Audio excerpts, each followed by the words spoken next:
ये बहनें कितनी प्यारी होती हैं। छोटी सी बहन की दिल छू लेने वाली कहानी।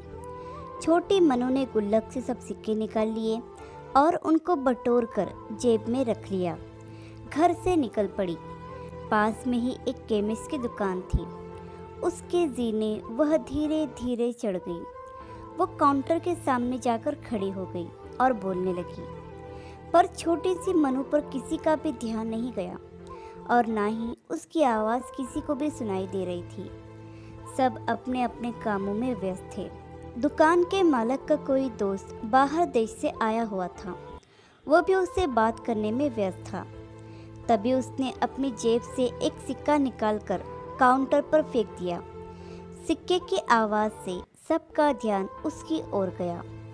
उसकी तरकीब काम आ गई। दुकानदार उसकी तरफ आया और उससे प्यार से पूछने लगा, बेटा तुम्हें क्या चाहिए? उसने अपनी जेब से सब सिक्के निकालकर अपनी छोटी सी हथेली पर रख लिए और बोली कि मुझे चमत्कार चाहिए।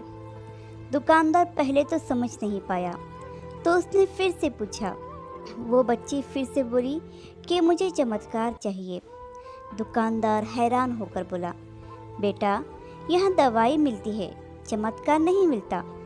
वो बच्ची बोली, अगर यहाँ दवाई मिलती है तो चमत्कार भी आपके यहाँ ही मिलनी चाहिए। दुकानदार बोला, बेटा लेकिन आपसे यह किसने कहा कि यहाँ चमत्कार मिलते हैं?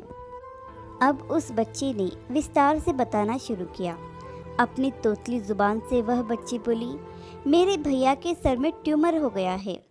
पापा ने मम्मी को बताया कि डॉक्टर 4 लाख रुपये बता रहे थे। अगर समय पर इलाज ना हुआ तो कोई चमत्कार ही उसे बचा सकता है और कोई संभावना नहीं है। वो रोते हुए माँ से कह रहे थे, अपने पास कुछ बेचने को भी नहीं है, ना कोई ज़मीन, ना जायदाद, ना ही गहने। सब इलाज में पहले ही खर्च हो गए हैं।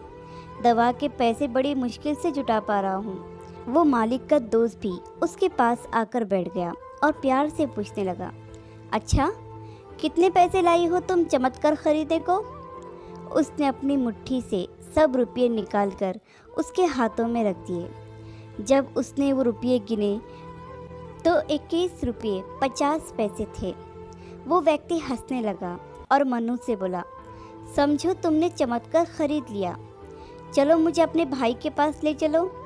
वो व्यक्ति जो उस केमिस्ट का दोस्त था, अपनी छुट्टी बिताने भारत आया था और न्यूयॉर्क का एक प्रसिद्ध न्यूरोसर्जन था।